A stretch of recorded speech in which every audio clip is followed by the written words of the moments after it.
Hoy sería la segunda clase, después el 11 y el 18 tenemos actividades prácticas, después el día 25 viene el primer teórico del módulo 4 y después ya entramos en semana. Perdón, no, el 25 es el parcial. La semana... No, miento, perdón. No, no sé. El 25 es teórico y el viernes 2 el parcial. Ya después entramos en semanas de exámenes. Así que bueno, aclarar que para el examen parcial, Claudia, corregime por las dudas, pero entraría módulo 1, módulo 2 y módulo 3. O sea que todo lo que vamos a ver hoy también ingresa en el parcial, hasta lo de hoy. Perfecto. Bueno, vamos a compartir pantalla, así ya damos inicio a la clase con 36 alumnos. Walter y Claudia son confitriones, así que cuando vayan ingresando los alumnos, por favor, lo van haciendo ingresar a la clase. Bien, bueno, empezamos la clase pasada hablando del tema de planificación de la calidad. Si ustedes recuerdan, vimos dos modelos, modelo de Deming y modelo de Juran, similares los dos, parecidos. Yo diría casi iguales, la diferencia es que uno se divide en 4 etapas y el otro en 3, pero en realidad son prácticamente lo mismo. Después se habló de los objetivos de la calidad. Empezamos a ver que a la hora de empezar a buscar las necesidades y las expectativas del cliente, empezamos a definir el proceso de cómo se hacía. Vimos que había posibilidades de realizar mediciones en cada una de las etapas hasta llegar a una que era definir las características del producto. Y ahí vimos un ejemplo. El ejemplo tenía que ver con esta planilla, donde acá veíamos el ejemplo de una ficha de conexión de mazo de cable, de estas que van en el vehículo del tablero a los sensores. Pero también, para hacerla más fácil, tratamos de poner un ejemplo de una silla y empezamos a relacionar las partes de ese producto que estaban relacionadas justamente con los que nos había pedido el cliente en ese momento. Eso dio origen a esta planilla. O sea, relacionábamos las necesidades del cliente con las partes del producto que definimos nosotros como características del producto, para después esa característica del producto relacionarla con la característica del proceso o con la parte del proceso que estaba directamente relacionada y al cual nosotros íbamos a tener que aplicarle alguna actividad de control para ir definiendo lo que se conocía o lo que se conoce como el plan de control. Acá el ejemplo está en la ficha, acá está en la silla. Empezamos a ver las partes de la silla. Esta es la otra planilla que veíamos, donde relacionábamos la característica del producto con la característica del proceso. Verificábamos dónde estaban esas partes del producto, en qué etapa del proceso teníamos que hacer hincapié, para terminar final en el plan de control. Y acá había un ejemplo de ese plan de control. Bien, terminamos hablando del cliente para llegar a la clase de hoy. Hoy lo que vamos a seguir viendo, algunos conceptos que nos van a permitir tener en claro la planificación del proceso, y empezamos con, a la hora de desarrollar el proceso, qué cosas tenemos que tener en cuenta o abarca el desarrollo del proceso. El desarrollo del proceso abarca definir cuáles son las máquinas y las instalaciones físicas que me van a permitir a mí llevar adelante la actividad, ya sea el desarrollo de un producto o la prestación de un servicio.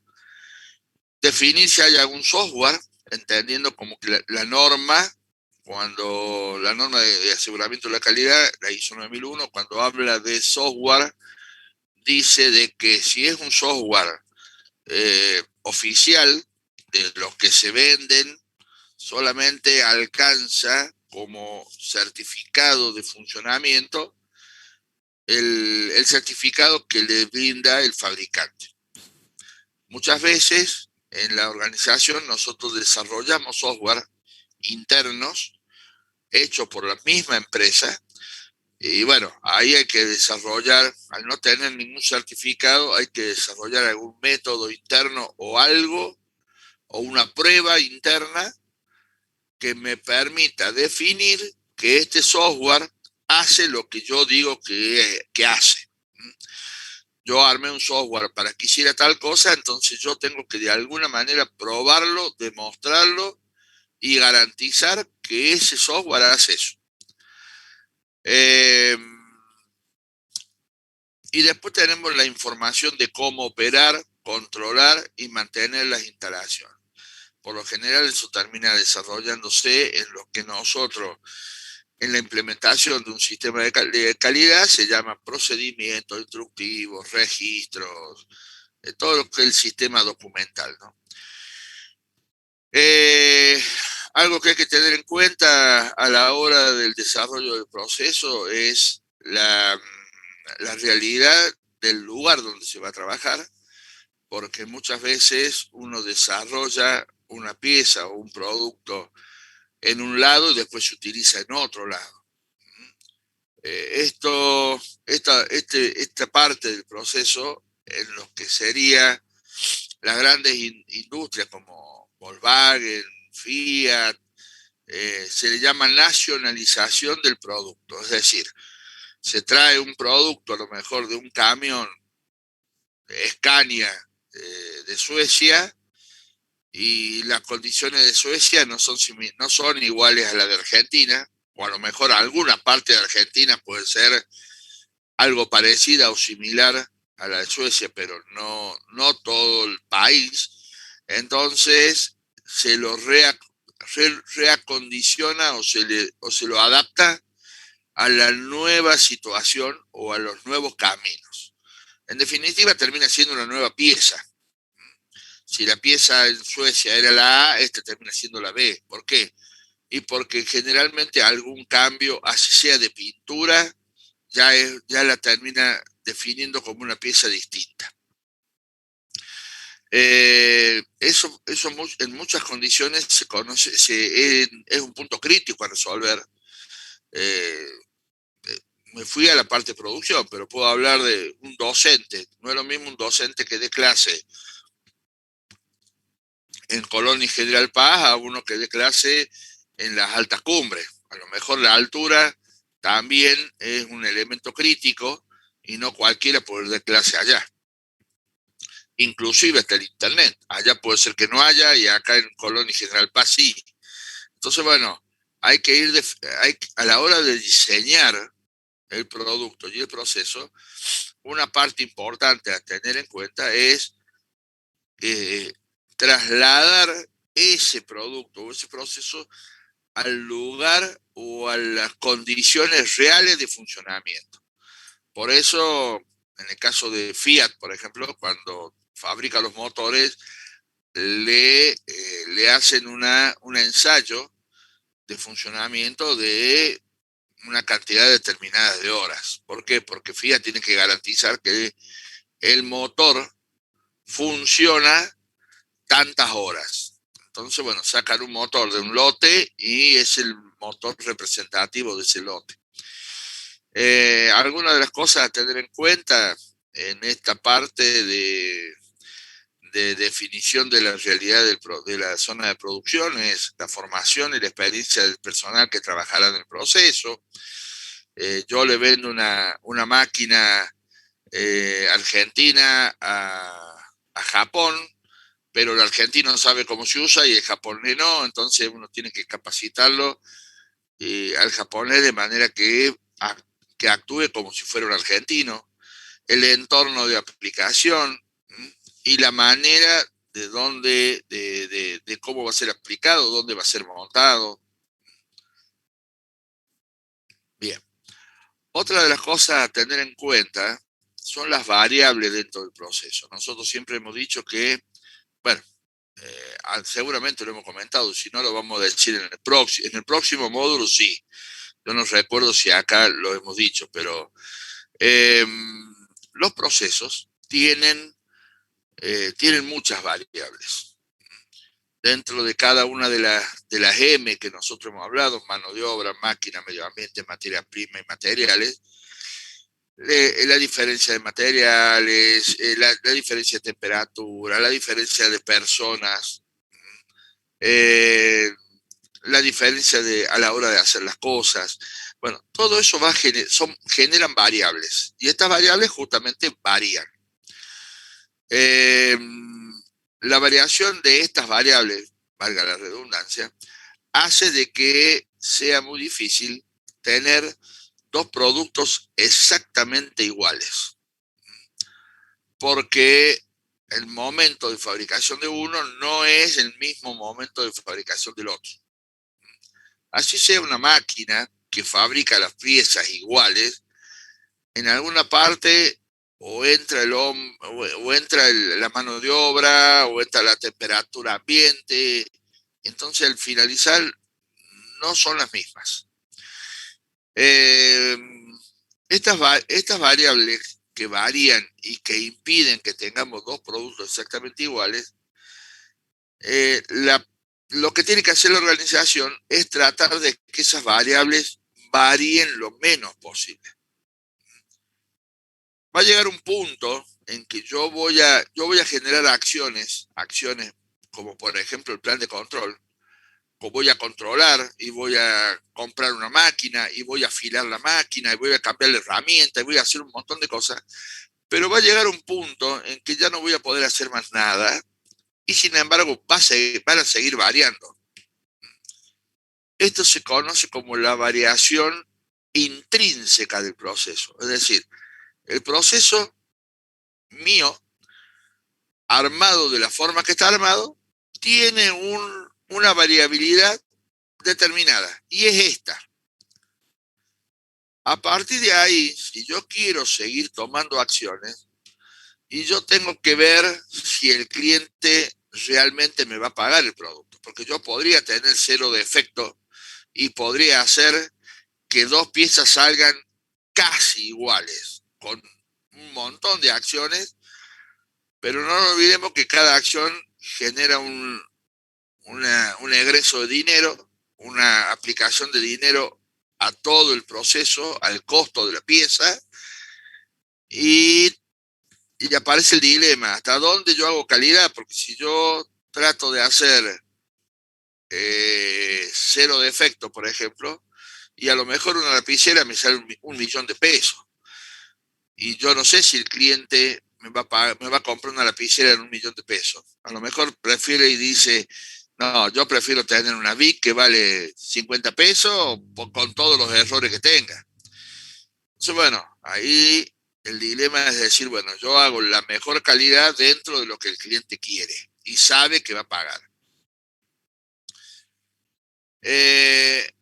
Entonces, bueno, ahí aparece el principio del control estadístico del proceso, ¿no? Sabiendo que mi proceso tiene una determinada variabilidad, yo tengo que tratar de mantenerlo a este proceso en esa variabilidad, porque cuando empieza a querer salirse de ahí, ya corro el riesgo de generar algún defecto en la pieza o en el servicio que estoy prestando.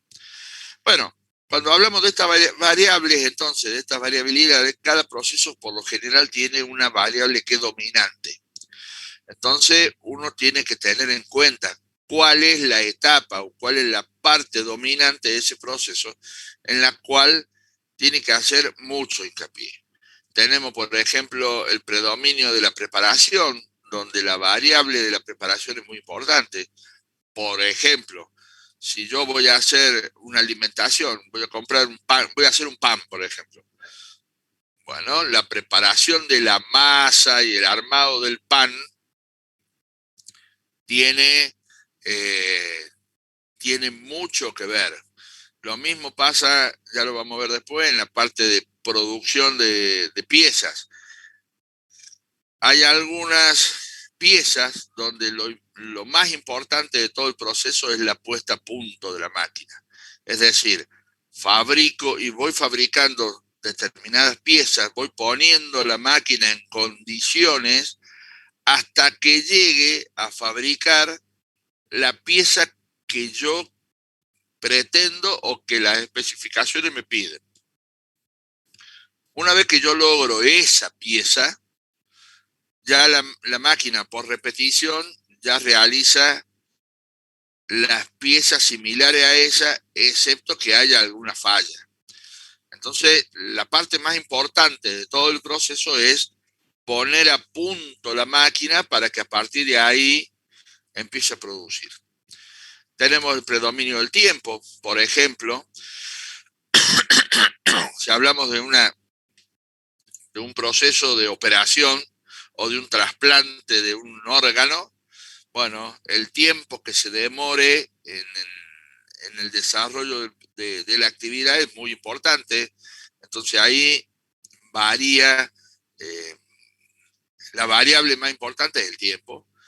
Predominio de los componentes, bueno, yo acá pongo un ejemplo siempre para, para los chicos que lo conocen.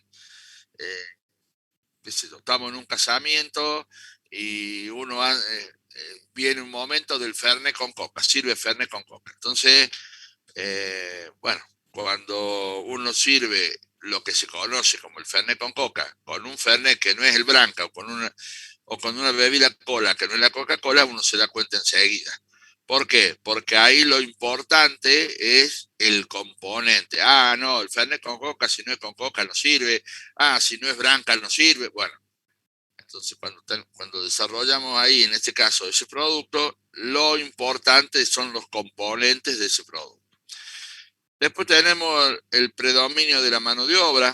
Bueno, estamos trabajando en el desarrollo de un satélite para enviarlo al espacio. Bueno, por lo general las personas que trabajan ahí son profesionales muy especializados, o sea, no son profesionales fáciles de encontrar en cualquier mercado de mano de obra. Entonces, ahí la importante es la especialización de la mano de obra. Cuando estamos desarrollando también, por ejemplo, puede ser un satélite, lo importante también es la conservación de la información. Entonces, bueno, de acuerdo a los distintos procesos, lo importante que tenemos que tener en cuenta es que hay variables dominantes. Los tipos de procesos, esto sí, ya lo han visto ustedes en alguna materia, seguramente encuentran los procesos autónomos, en árbol de montaje, en secuencia, depende de dónde se fabriquen las piezas, porque puede ser que se hagan en, digamos, los procesos autónomos son aquellos en los cuales se recibe la materia prima y sale el producto terminado. Los procesos de montaje dentro de la misma fábrica, tener distintas células donde voy a armar distintas piezas para ser montadas en una línea principal, y si no la secuencia donde van ingresando las operaciones que termina el resultado final. También la elección de la anatomía del proceso puede determinar cuál es el nivel de calidad alcanzado. Otra cosa que tenemos que tener en cuenta es la capacidad del proceso.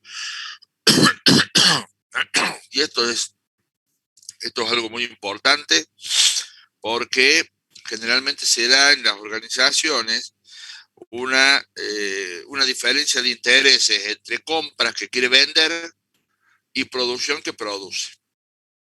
Porque compras, vende,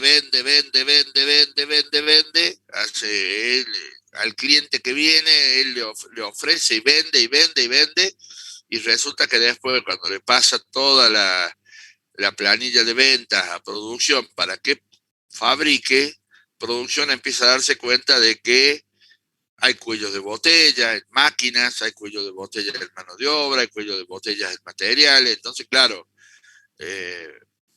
la parte de compra vende, pero resulta que a la hora de poder cumplir con los compromisos asumidos, no se pueden cumplir. ¿Por qué? Porque compras no sabe los problemas que tiene producción a la hora de fabricar. Para lo cual, ahí en la capacidad de proceso uno tiene que tener en cuenta justamente el proceso, cuáles son los rendimientos alcanzados por los elementos del proceso, qué capacidad de reproducir lo que estábamos hablando recién, ¿no? Qué capacidad de producir las mismas piezas en el mismo proceso ante las mismas condiciones, podemos llegar a hacerlo con el proceso que tenemos y las variaciones que podemos llegar a tener en el producto.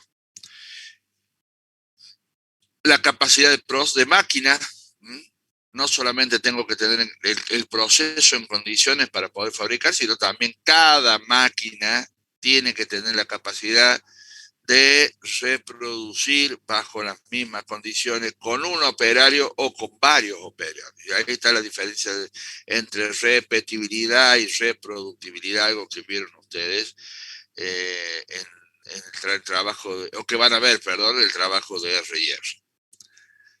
Y después tenemos la verificación y la validación del proceso. Cuando se valida el proceso, cuando yo, como resultado de ese proceso, obtengo un producto o un servicio que me permite cumplir con los requisitos o con las especificaciones de ese cliente. Después tenemos los controles. Dentro del plan de control que habíamos definido, hay distintos controles. Están los controles de preparación. Cuando hablábamos recién de lo importante que era preparar, fabricar algunas piezas para después ponerlas puesta a punto, es lo que se conoce como muestras iniciales. Por lo general, muchas organizaciones, cuando van a desarrollar un producto nuevo, le piden a la organización proveedora 5 piezas, las primeras 5 piezas fabricadas antes de empezar con la producción.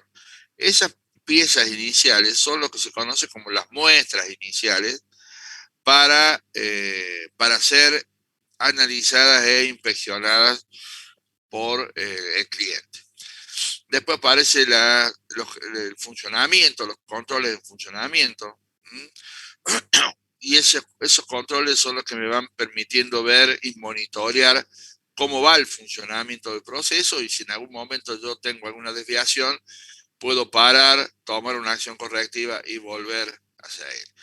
Y después tenemos los controles en mantenimiento. Cuando hablamos de mantenimiento preventivo, a diferencia del mantenimiento correctivo, es cuando yo tomo una acción porque se rompió algo, y otra cosa es tener la precaución planificada de hacer controles cada cierto tiempo para poder llegar a evitar que se rompa la máquina. Sí, ahí Cristian levantó la mano para hacer una pregunta. Cristian. Sí, profe, ¿se escucha? Sí. Una consulta, cuando en un ejemplo como el que dio usted, que hay una variable dominante de mano de obra, Sí. ¿Qué criterios de control se puede tener en ese caso? Es decir, ¿cómo controla una variable así? ¿Sobre la mano de obra?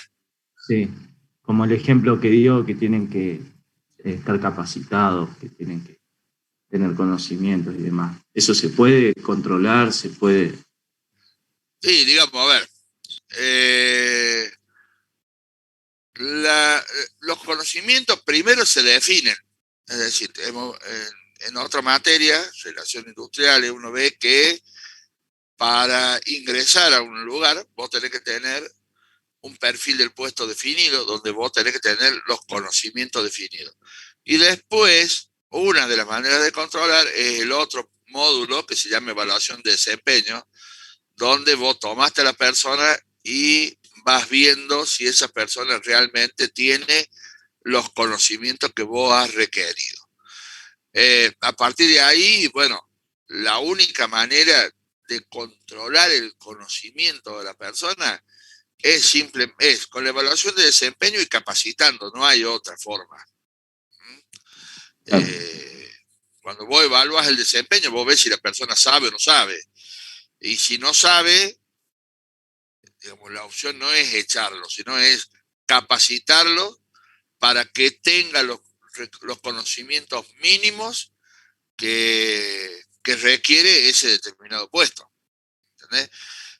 Lo mismo con cada una de las etapas. O sea, si la máquina, ¿cómo hacemos para garantizar que las máquinas no se rompan? Haciéndole controles preventivos. Y ahí aparece el mantenimiento preventivo. ¿Cómo hacemos para que el conocimiento de la mano de obra, ponele, alcance lo requerido o no se desgaste? Porque muchas veces, digamos, yo sé algo, pero el tiempo va cambiando y la tecnología cambia, entonces yo tengo que ir actualizando mi conocimiento. Esto es así. Entonces, ¿cómo hago yo? Bueno, haciendo evaluaciones de desempeño.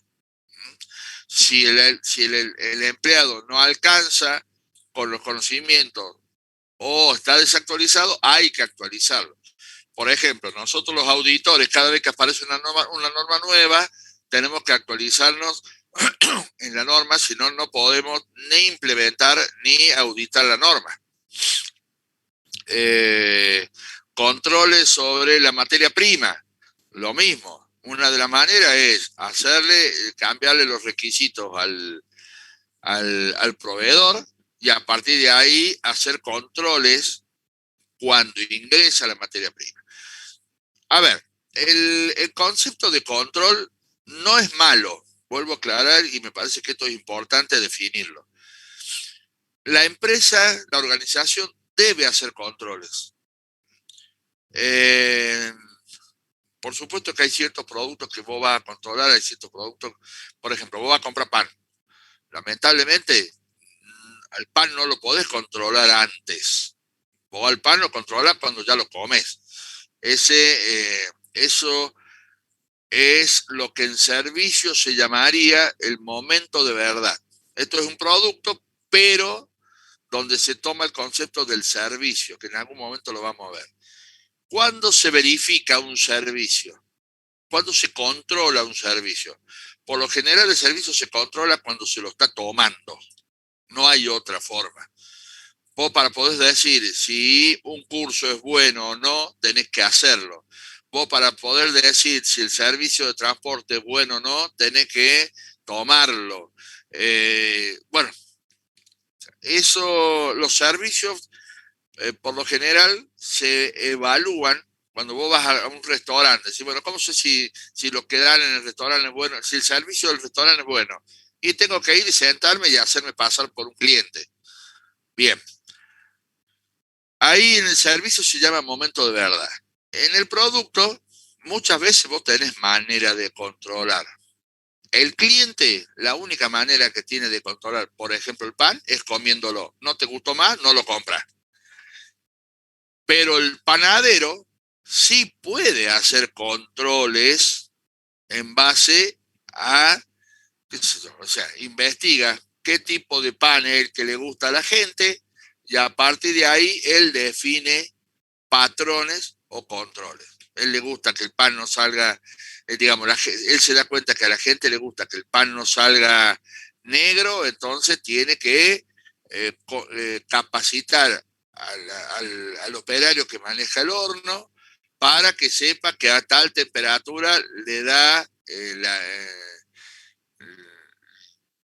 la tostadura, llamémosle, necesaria que le gusta a la gente. Es decir, todo se puede controlar, todo se puede medir y todo se puede evaluar. Lo que yo no puedo medir, no puedo saber si estoy mejorando o no. El conocimiento de la gente también se puede evaluar a través de la evaluación de desempeño, como te dije, que se ve en otra asignatura. No sé si te queda claro. Sí, profe, sí, quedó claro. Bueno, muchas gracias.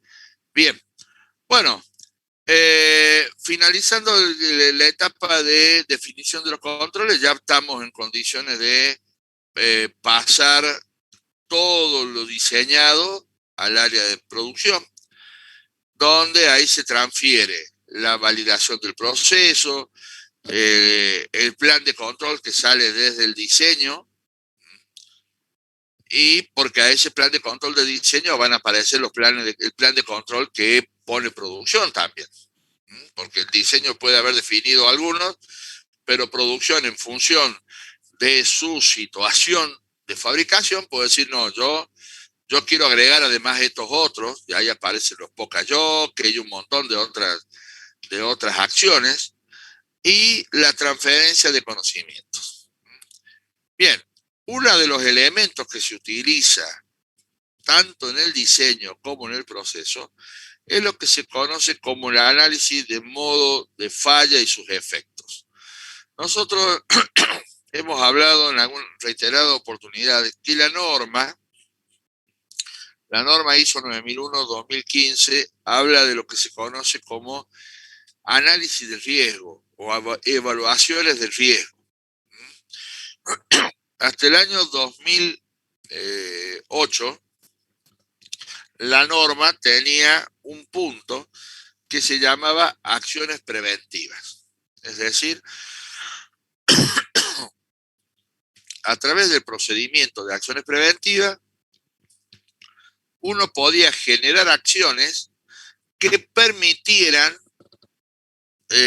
desarrollar alguna actividad para evitar algo. Por ejemplo, yo estoy en la fábrica y estoy viendo que hay una parte del cielo raso que no se cayó todavía, pero que está inclinada como a punto de caerse. Entonces, y bueno, ¿qué puede pasar? Y si se cae, abajo no hay nadie, no pasa nada, se cae. Pero puede pasar que a lo mejor alguien pase en ese momento, se caiga y le caiga arriba de la cabeza.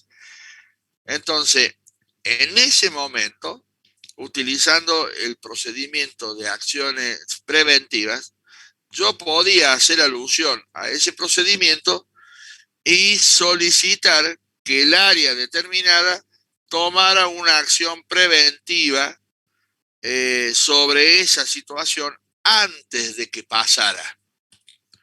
No vamos a esperar a que se caiga el cielo raso para recién hacer algo. Entonces, yo levantaba un formulario donde ponía, solicito que el área de producción haga algo porque en tal parte se ve que el cielo raso está a punto de caerse.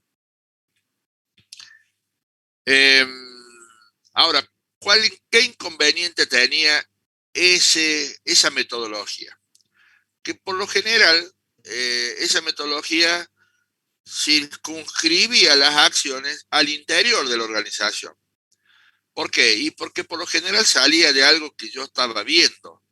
Veo un clavo que está en una silla, entonces no lastima a nadie, pero puede llegar a lastimar a alguien. Entonces, arreglen el clavo. O, este cable que anda suelto, no, nadie se lo llevó por delante, pero alguien se lo puede llevar, entonces arreglen el cable. Y así, o sea, cosas que íbamos viendo, lo íbamos arreglando. No pasó, pero podía pasar.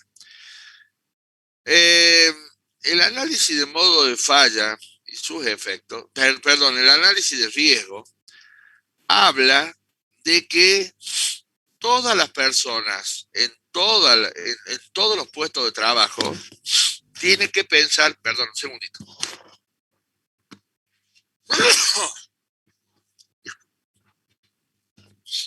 Tiene que pensar qué cosas puede llegar a pasar dentro del ámbito, del entorno de su trabajo, que pudiera llegar a afectar la operatividad, ¿no? Y ahí aparecen acciones al externo de la organización. Por ejemplo, si yo estoy en el torno, no pasa nada, porque seguramente voy a hablar de que el puesto anterior no me entregue piezas, o que la máquina se me rompa, o que el operario tal cosa, o sea, todo adentro de la organización. Pero si yo estoy en el área de almacenes, por ejemplo, y yo podría, una de las acciones podría ser, de los problemas podría ser que el proveedor no me entregue piezas, o que no llegue, no lleguen piezas de un determinado proveedor, o que justo en ese momento, por ejemplo, se cierre la calle por donde entra, a donde da la fábrica, porque están arreglándola y no tenga manera de entrar el camión con la materia prima. La cierran ya a 2 cuadras, entonces de allá vienen todos los operarios con carritos trayendo las piezas porque el camión llega hasta allá. Bueno, ¿o qué pasa si el dólar aumenta? ¿O qué pasa si el proveedor que es internacional de un día para el otro deja de proveerme? Bueno, fíjense ustedes que ya empezamos a hablar cosas al externo de la organización y no es solamente para adentro, sino también situaciones que pueden pasar afuera de la organización.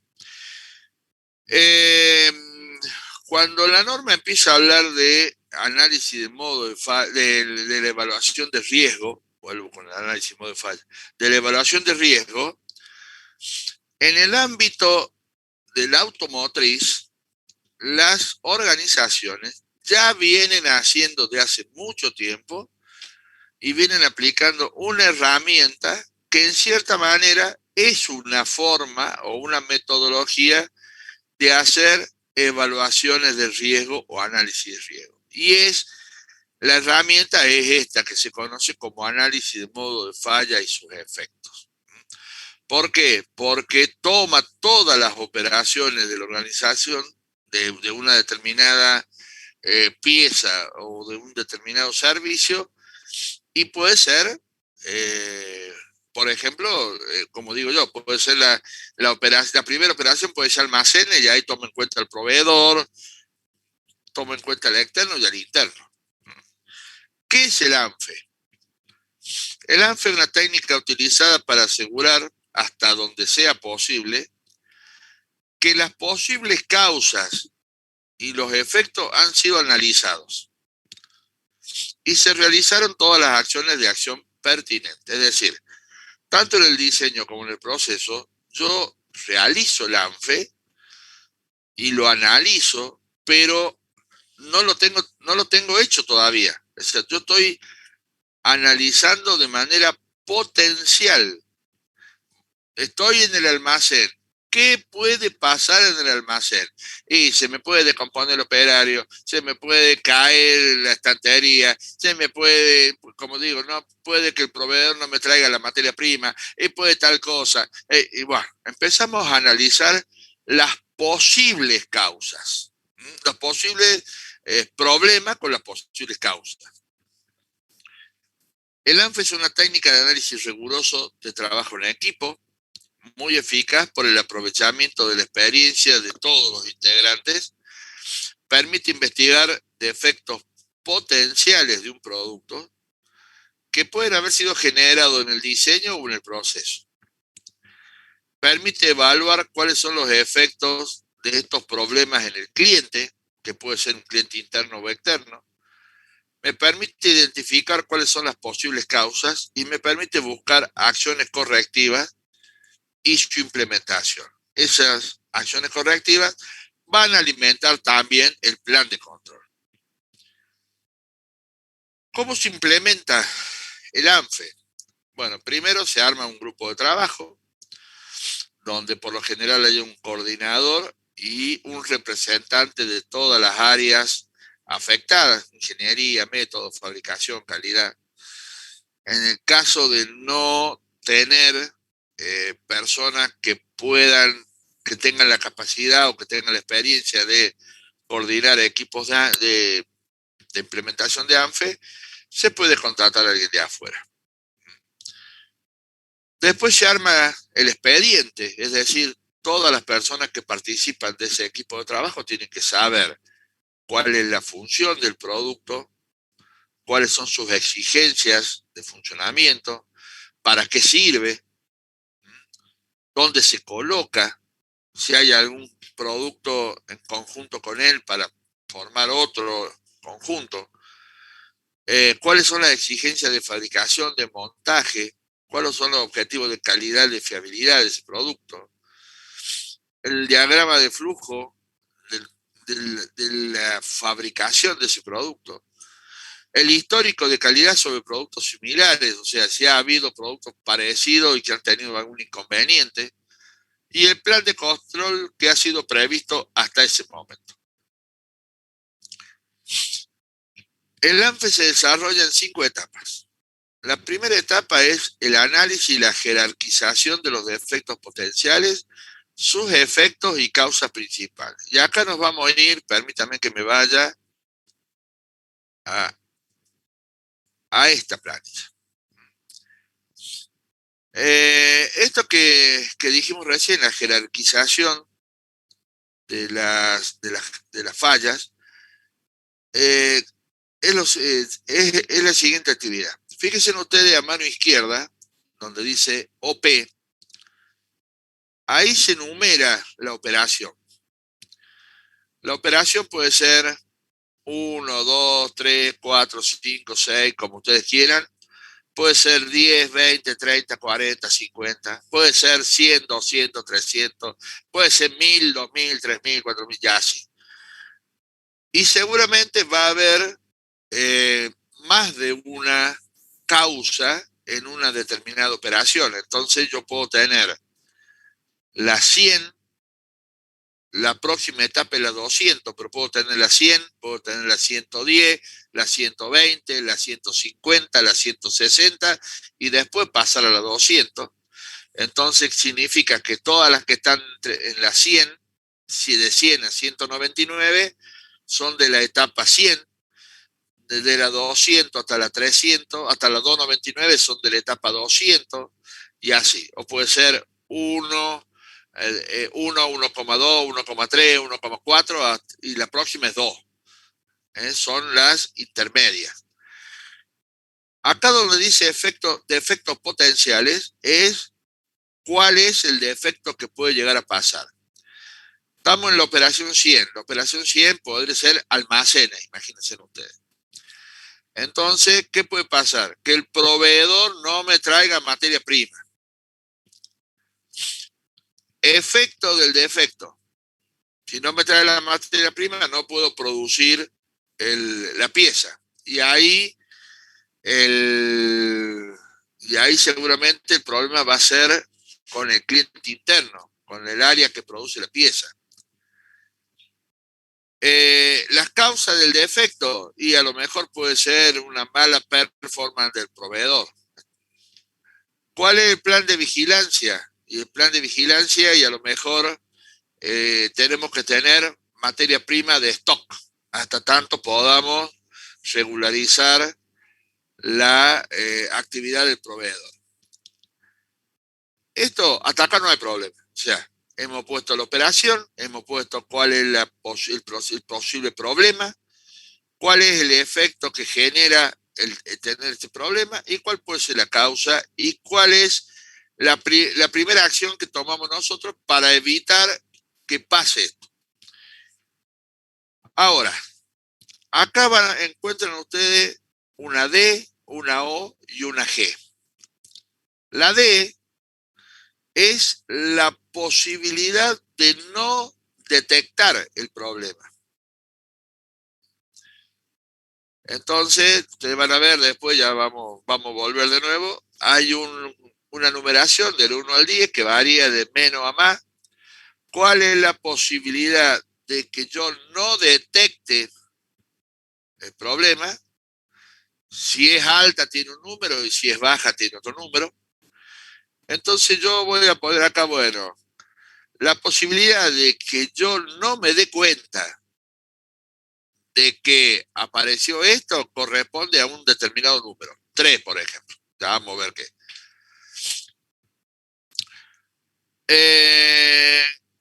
La posibilidad de que ocurra. ¿Qué posibilidades hay de que ocurra? Y si tenemos un proveedor que es malísimo, ocurre siempre. Si tenemos un buen proveedor, no ocurre nunca. Entonces, bueno, también, si ocurre siempre, tiene un valor, si no ocurre nunca, tiene otro valor, y lo ponemos acá, en la O. La gravedad. ¿Qué efecto genera o qué nivel de gravedad genera en el cliente la aparición de ese problema? El cliente no le da bolilla, no pasa nada, o el cliente realmente se enoja mal y puede no comprarme más. Bueno, de acuerdo a la situación, también va otro número. Imagínense ustedes que nosotros pusimos 3, 3 y 2, por decir algo. Entonces yo multiplico 3 por 3, 9, por 2, 18. El IPR que va acá, donde está el rojo, sería de 18. Y así con todo, ¿no? Con el renglón que sigue, con el renglón que sigue. Yo definí todo hasta llegar a la última etapa. Con todas las posibilidades, puede haber algunas que tengan problemas, otras que no tengan ningún problema. Y tengo todos los D marcados, los O marcados, la G marcada y los IPR marcados. Entonces yo digo, bueno, yo voy a tomar el IPR, perdón, el IPR se define antes, ¿no? Antes de hacer todo esto. Yo voy a decir, bueno, que mi IPR mínimo tiene que ser de 40. Ahí empiezo a trabajar, porque si no, yo lo tomaría en función de lo que tengo. Primero tengo que definirlo. Entonces, yo voy a definir que mi IPR es de 40. Entonces acá empiezo a hacer todo esto y empiezo a ver que cuando tenga un IPR mayor a 40, imagínense ustedes que acá en vez de ser 3 por 3 por 2, hubiera sido 3 por 3 por 3 por 8. 3 por 3, 9, por 8, 72. A la miércoles, mucho más que 40. Bueno, si tengo 72, yo acá tengo que volver a tomar otra acción. Le digo, bueno, no, con esta que yo dije no me alcanza, voy a tomar otra acción más para evitar que puede ser el reemplazo de esta o puede ser en conjunto con esta otra. ¿Cuándo la voy a hacer? ¿Quién es el responsable? Y acá me debería modificar algo. Esta acción me debería modificar el porcentaje de no detectabilidad, el porcentaje de que ocurra o el nivel de gravedad. El nivel de gravedad es muy difícil bajarlo. ¿Por qué? Porque muchas veces pasa que si pasó una vez o pasó 10 millones de veces, pasó. Y cuando pasó, el cliente se enoja. No debería pasar nunca. Ahora, muchas veces hay situaciones en las cuales si pasa una vez no pasa nada, pero si pasa 10 veces ya es muy grave. Por lo general, la gravedad no se modifica, pero puede darse que alguna situación sí. Entonces, si yo acá el nivel de detectabilidad, por el ejemplo, lo bajé a 2, el de ocurrencia lo bajé a 2, y este tiene otro, 8, 2 por 2, 4, por 8, 32. O sea, ya bajó, ya no es 40, sino que es 32. Y ahí termina, ahí queda. Y así con todos los otros que superen el nivel de 40. Cuando yo ya he cerrado todas las acciones que superaban el nivel de 40, ese IPR ya ahora va a ser de 30, no va a ser de 40. Yo voy a trabajar de nuevo sobre los que superan el 30 y ahí ver qué otras acciones podemos ir haciendo para ir achicándolo. Hay organizaciones que en algunos momentos hemos visto que ponen un IPR, definen un IPR igual a 0.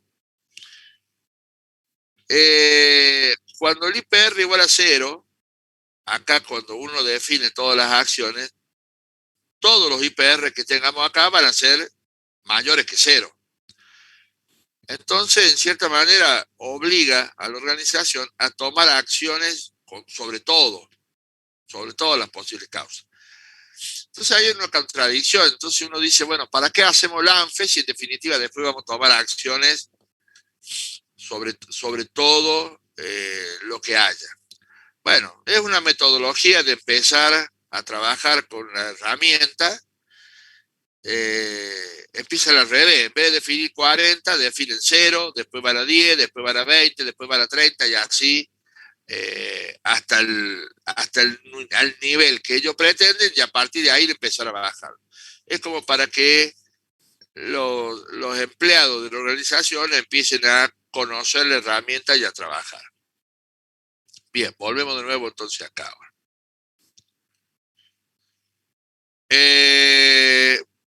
Empezamos con acá en la nota D. ¿Qué era la nota D?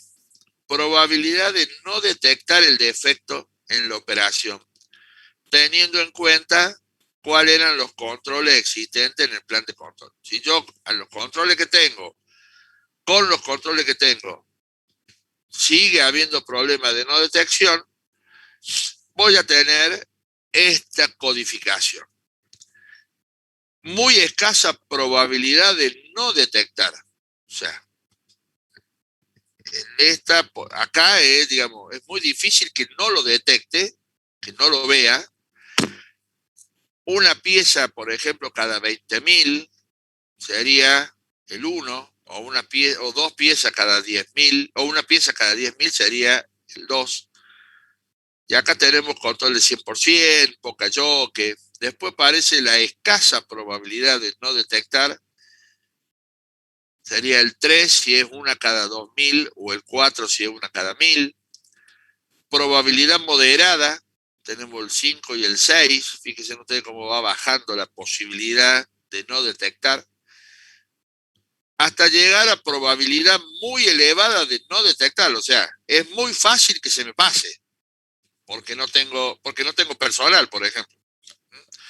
Como no tengo personal, no lo puedo controlar, entonces puede pasar. Y ahí tenemos 9 o 10, una cada 20 o una cada 10 o más.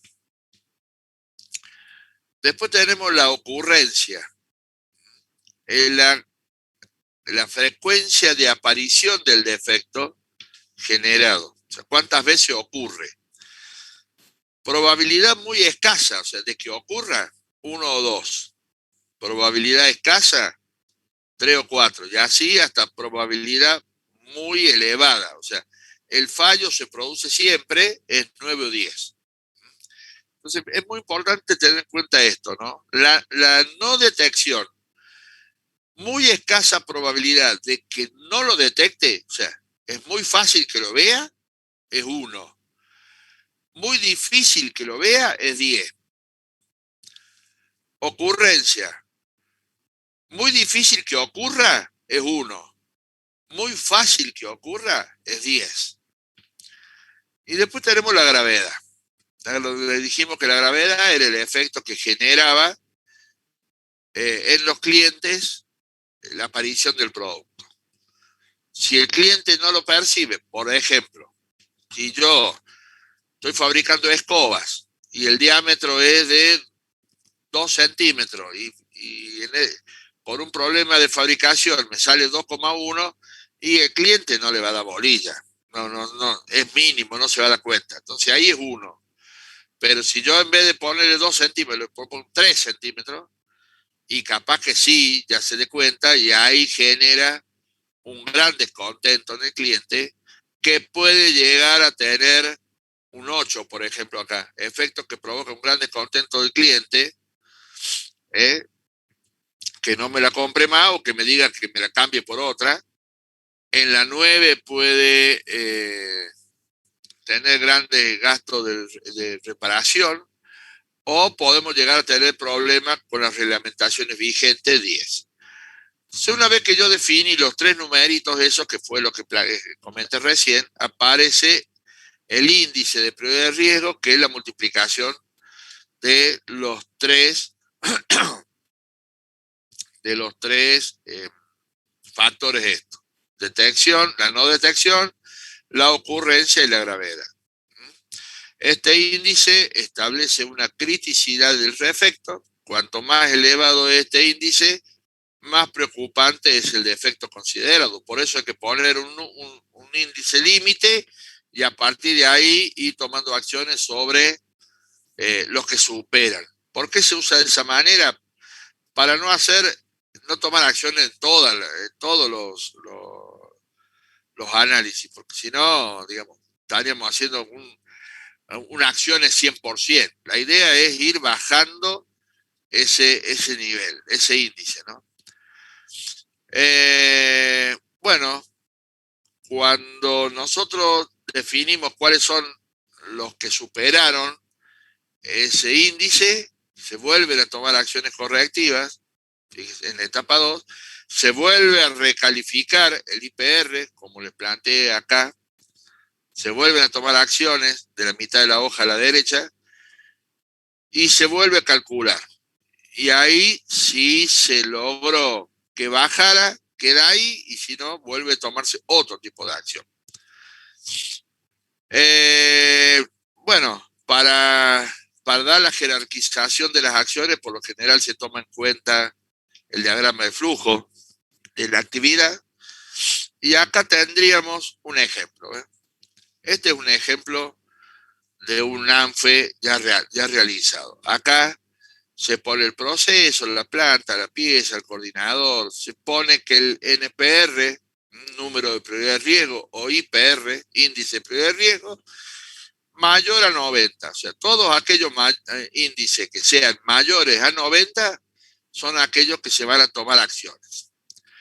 Esto acá se divide en 10, 20, 30. Podría haber sido 10, 10.1, 10.2, 21, 22, 23, pero no. Acá directamente se puso 10, 20, 30 y se puso los renglones que están dentro de cada una de las operaciones. Los efectos que generan las causas, qué cosas se definieron para controlar. Fíjense ustedes que acá tenemos 32, 48, 36, 30, 30, 84, 36, pero acá tenemos uno que es 96. Y habla en la operación 20, dice brazo no uniforme. ¿Qué es lo que es el problema? ¿Cuál es el efecto? La dificultad al realizar el montaje del tornillo pasador. Las causas es error en puesta a punto del herramental. ¿Cuál fue el control que se había puesto para evitar esto? Control de longitud con calibre. Bueno, probablemente algún problema hay que con eso no se logra. Se definió una detección de 4, una ocurrencia de 6 y una gravedad de 4.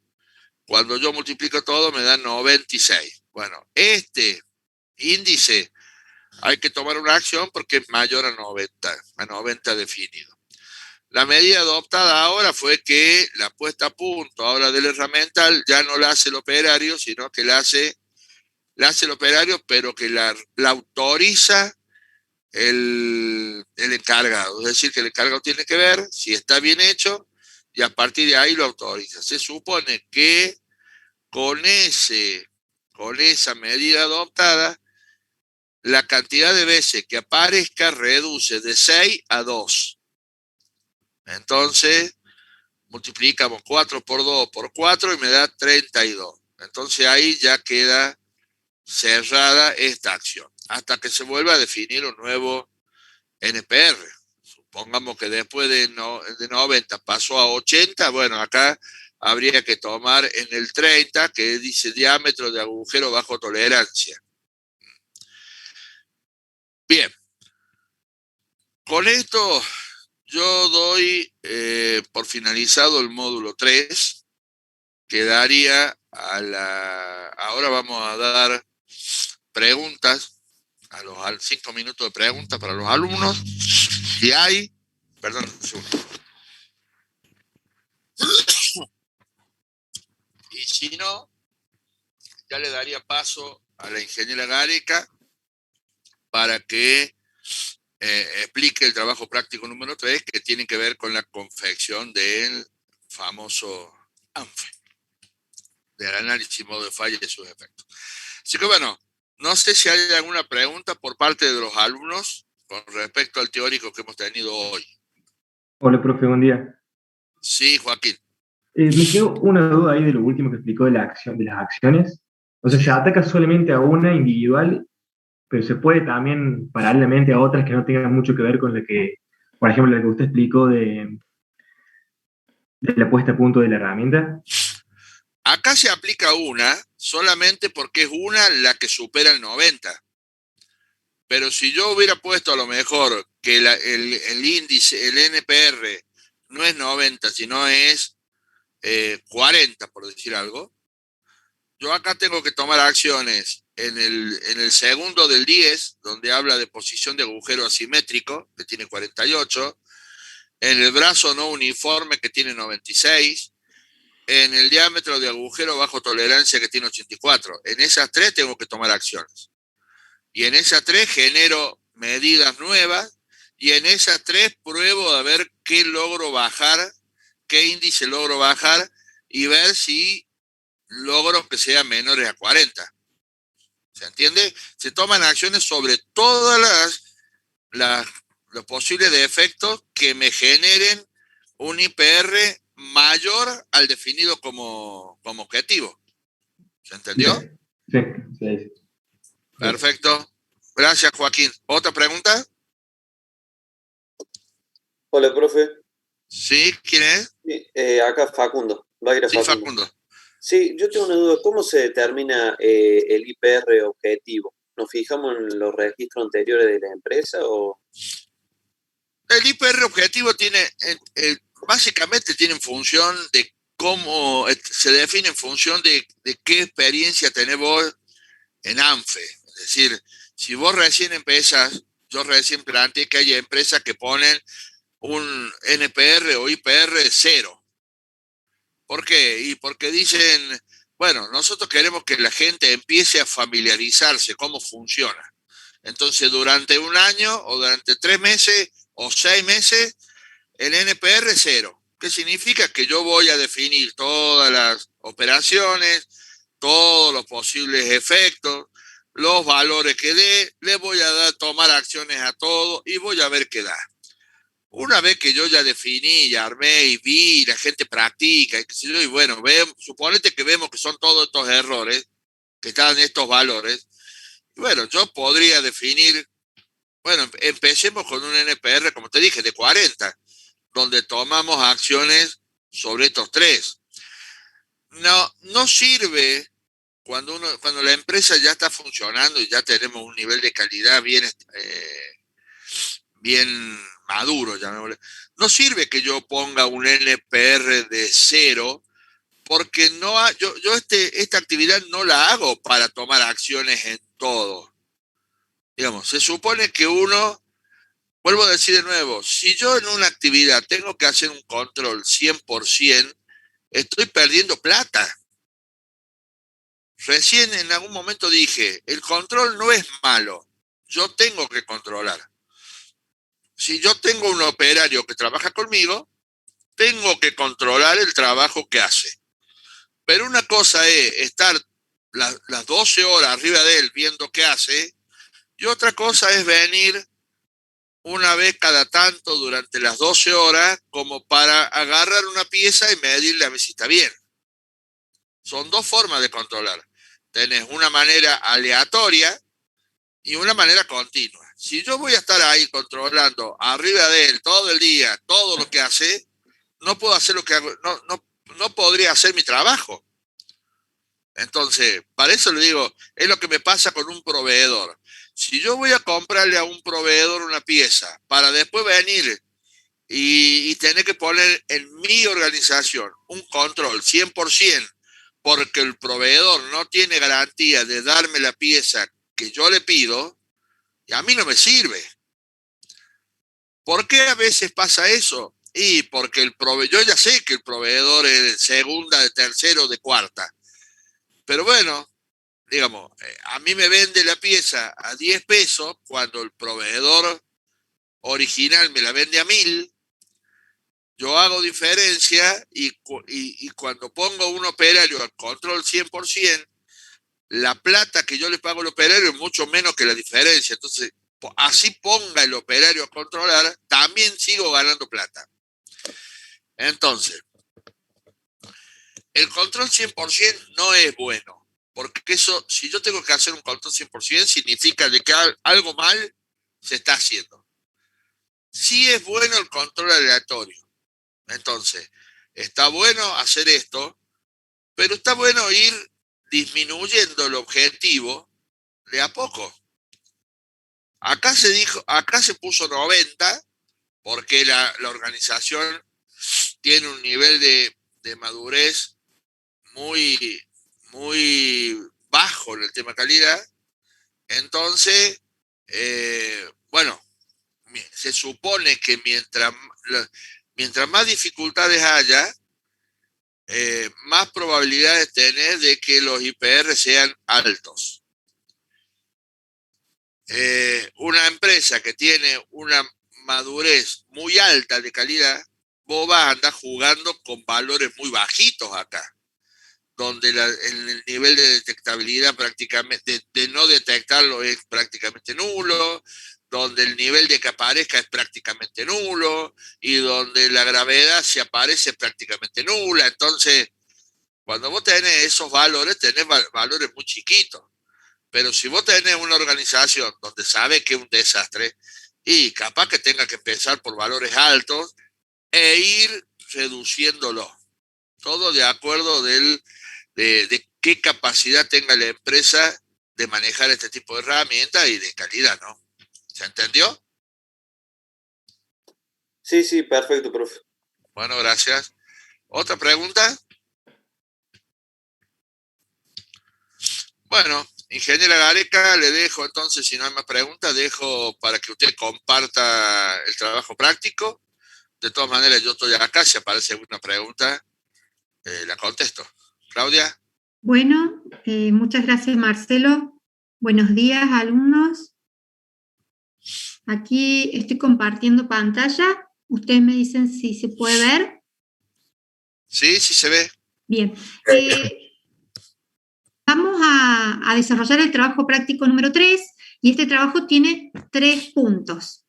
El primer punto corresponde a desarrollar el diagrama de flujo del proceso de realización, y en el mismo deben incluir responsabilidades y toda la información y registros que consideren necesarios.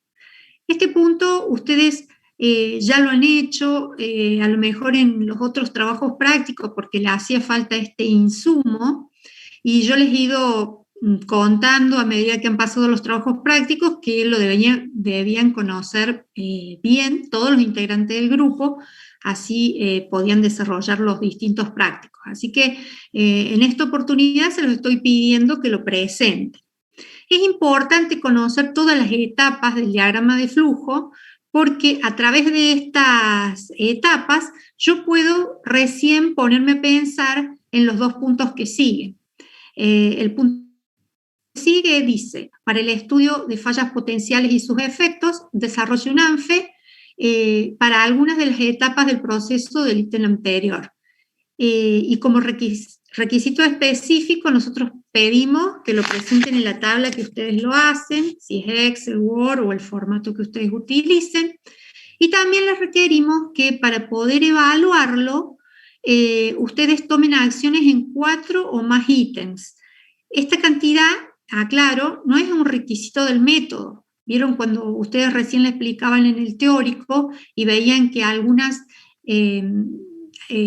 filas, porque estaba organizada la tabla en filas, en algunas se tomaban acciones y en otras no, dependiendo del número de prioridad de riesgo? Entonces, en función de eso, quedaban algunas a las que ustedes tenían que tomar acciones. Nosotros desde el trabajo práctico pedimos 4 para poder evaluar si ustedes comprenden si tomo esta acción, ¿qué baja? Gravedad, ocurrencia o detección. Esto es nuevo el requisito, porque a veces se tomaba acción en 2 solas y yo no, y supónganse estaban las 2 equivocadas o una bien y una mal, y yo me quedaba con la duda de saber si lo podían aplicar correctamente. Entonces, para poder evaluar, nosotros pedimos que sean 4. Puede ser un poquito más, pero mínimo 4. Y el último punto es desarrollar un plan de control que especifique las características del producto o servicio a desarrollar. Respecto al plan de control, nosotros les hemos subido un modelo de plan de control. En ambos casos, ya sea para el ANFE o el plan de control, les hemos puesto unos ejemplos de la industria automotriz porque son muy, muy completos, pero no quiere decir que ustedes tengan que aplicar ese, porque, por ejemplo, ustedes están trabajando a lo mejor con una empresa de servicio o un producto muy distinto, como puede ser fabricación de pastas o lo que sea, y se van a dar cuenta que a lo mejor algunas columnas del plan de control no son aplicables. Entonces, en ese caso, ustedes esa columna no la usan las columnas que sean aplicables. Después, yo armé un registro con las preguntas más frecuentes que se los voy a subir. Por ejemplo, siempre preguntan, ¿qué quiere decir la característica en el plan de control?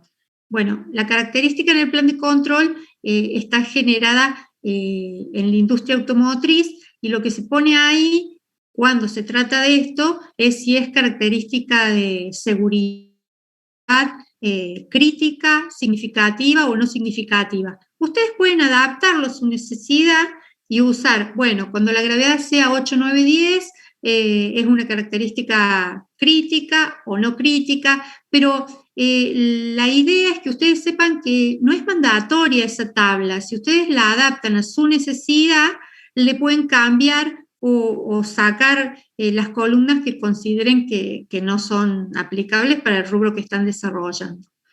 Bueno, yo creo que les he dado los lineamientos generales. Si ustedes quieren consultar o preguntar algo, pueden hacerlo ahora. También disponen mañana de la clase, no mañana, perdón, el martes a las 19:30 de la clase de consulta. Ahora les vamos a subir al chat las fechas de entrega y los grupos que exponen son el 5 y el 6. Bueno, ¿hay alguna consulta? Yo, profe, buen día. Sí, buen día.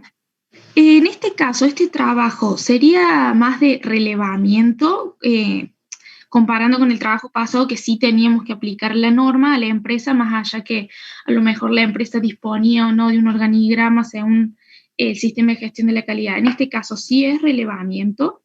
En el caso de la pregunta 1, ustedes deben hacer el diagrama de flujo de la organización del proceso de realización. Puede suceder que la empresa te lo dé, por ejemplo, fábrica de pastas, cómo se hace la pasta, etapa, paso por paso, o puede que no te lo dé. Si no te lo da, nosotros en el primer trabajo práctico le pedimos a ustedes que tenían la opción de obtenerlo de la empresa o hacer un trabajo de investigación de cómo se desarrolla y elaborar el diagrama de flujo. Así que la respuesta es, el diagrama de flujo lo tienen que tener hecho porque era un requisito de los primeros trabajos prácticos. ¿Se entiende eso que digo respecto al punto 1?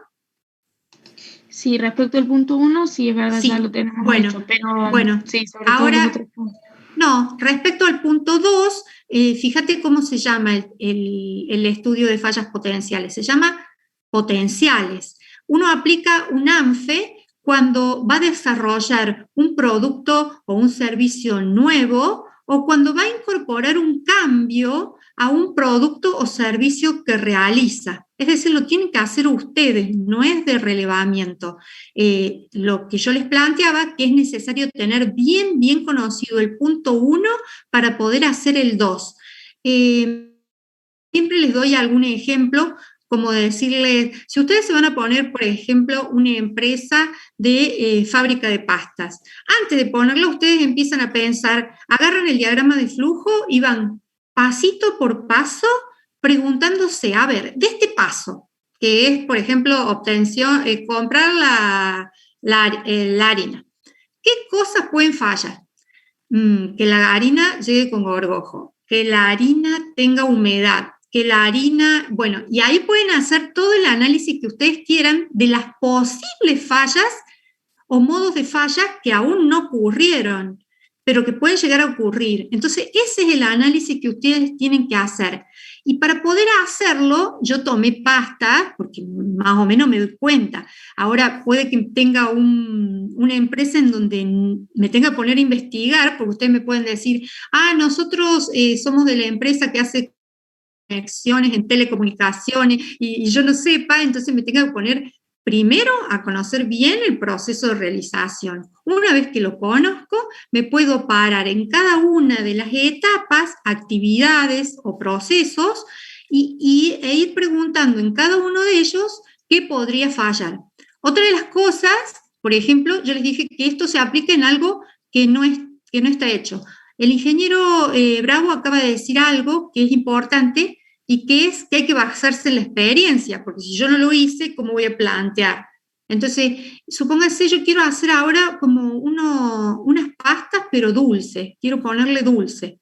Entonces yo digo, esto es nuevo, es decir, el proceso yo ya tengo fábrica de pasta, pero le quiero agregar dulce adentro, es decir, van a ser como una nueva idea de ravioles dulces. Entonces digo, ¿qué cosas pueden fallar? A ver, cuando compro la materia prima. Y así me pongo a analizar en este nuevo cambio que incorpore cuál es la posible falla potencial. En eso consiste el análisis.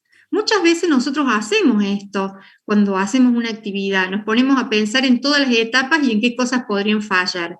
Bueno, este método nos ayuda a plantearlo, dejarlo registrado y asegurar un análisis detallado. ¿Está dada la respuesta? Claudia, permíteme. Sí, Marcelo.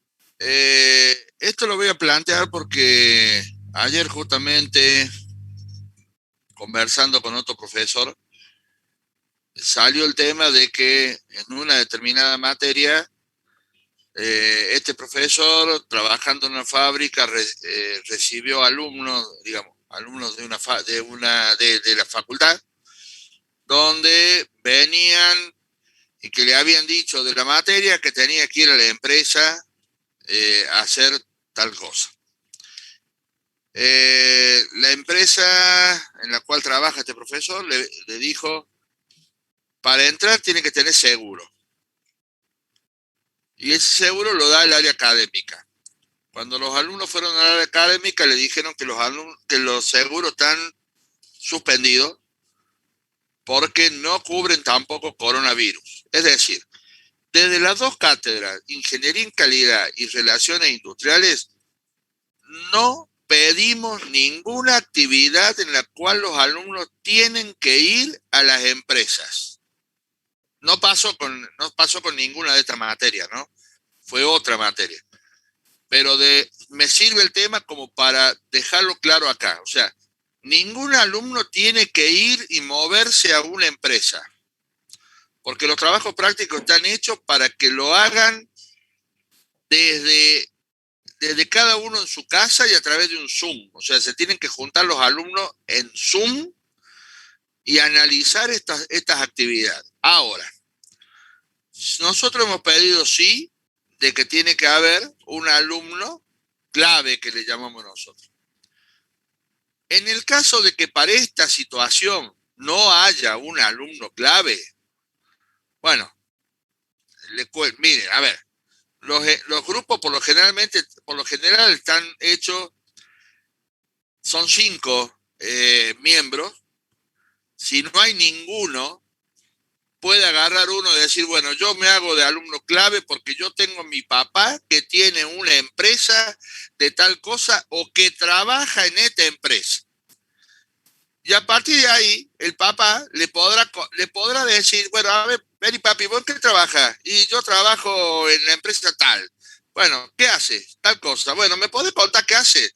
Y a partir de ahí vos podés diseñar un diagrama de flujo de todas las operaciones de acuerdo a lo que tu papá te cuenta. Y estás haciendo, en realidad, si no tenés ningún alumno clave para hacer esto, tu papá es el alumno clave. Elegí uno de los 5, definen el diagrama de flujo. Con el diagrama de flujo ya se pueden sentar ustedes a conversar y decir, bueno, a ver, che, esta es es un hotel. El diagrama de flujo que me dijo mi papá era esto. La primera etapa es la recepción. Bueno, ¿qué problema podemos llegar a tener en la recepción? Y ahí empiezan a divagar ustedes y a analizar y a ver las situaciones. Y ahí van armando ustedes el ANFE. O sea, no digamos, por lo general, a ver, ¿por qué era claro esto? Por lo general, uno intenta de que el alumno haga los trabajos prácticos en relación a la producción, a la fabricación de algo, y si es posible de una empresa que ya existe, mejor, porque el alumno de esa manera va tomando contacto con el medio y con cosas reales. Pero en este momento de situación de pandémica en la cual estamos, lo importante acá para mí es que aprendan la herramienta. Si en el peor de los casos no tengo un caso real, y bueno, imaginémoslo. Y si no me voy, yo tengo mi hermano que está en la iglesia tal. Bueno, che, a ver, me imagino cómo sería el proceso, le pregunto a él cómo es el proceso de misa. O del centro de jubilados cuando entrega los bolsones. O sea, a ver, chicos, excusa para hacerla no hay. Para no hacerla. Mientras más relacionado tenga que ver la actividad con la industria, mejor, porque ustedes van a poder empezar a ver cosas de la industria. Pero si de última no encuentro nada, o no puedo, o la empresa no me da los elementos, o lo que sea, bueno, empiezo a buscar por otro lado. Como les dije, o tengo mi papá al frente, o alguno de mis viejos, de los 5, o mi mamá, o mi hermano, o el vecino, o alguien que me pueda decir algo sobre algún proceso de fabricación. Armo el diagrama de flujo y ahí puedo armar el ANFE. Y el ANFE lo tiene que hacer el equipo. Son 5 casi ingenieros, o sea que pueden llegar, en el peor de los casos, pueden llegar a pifiarle en la situación. Porque bueno, no son, ustedes nunca tuvieron una fábrica de chocolate y el vecino justo te cuenta cómo fabricar chocolate. Bueno, empezás a divagar y imaginarte, ¿y qué podría pasar? Y bueno, pero lo importante acá es más que nada es aprender a hacer la herramienta. No, la ingeniera Gareca no va a estar preguntándole, pero si el chocolate tiene 2 grados más o 2 grados menos, se quema el chocolate. No le vas a hacer esa pregunta. Le va a preguntar más que nada sobre qué acciones se tomaron para la detección, para la ocurrencia, para la gravedad, y nada más. No sé si quedó claro.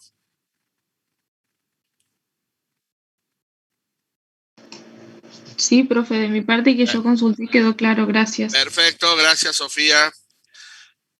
Bueno, ingeniera Gareca, no sé si hay algo más para agregar. De todas maneras, toda la información va a estar subida en autogestión. Dice acá, trabajo práctico número 3, fecha de entrega para los grupos que defienden grupos impares. Miércoles 9. ¿Cuáles son los que ponen? Son el 5, grupo 5. 5, sí. Y el grupo par el 6. Recuerden de que cuando exponga el grupo 5 tienen que estar sí o sí los grupos impares. Y cuando exponga el 6, sí o sí los grupos pares. Porque se van a hacer preguntas a los asistentes. Y si no están, o están conectados, pero no están conectados, nos sigue pasando de que nosotros damos por finalizada la clase y después al último tenemos que eliminar 3 o 4 porque lo llamamos Estrada, no aparece, listo, lo elimino. Si lo elimina, está ausente en ese momento. Así que bueno. Disculpe, profe, una pregunta. Ignacio. ¿A qué hora de la clase de consulta el martes? ¿A las 18:30 o 19:30? 19:30. Perfecto. Muchas gracias.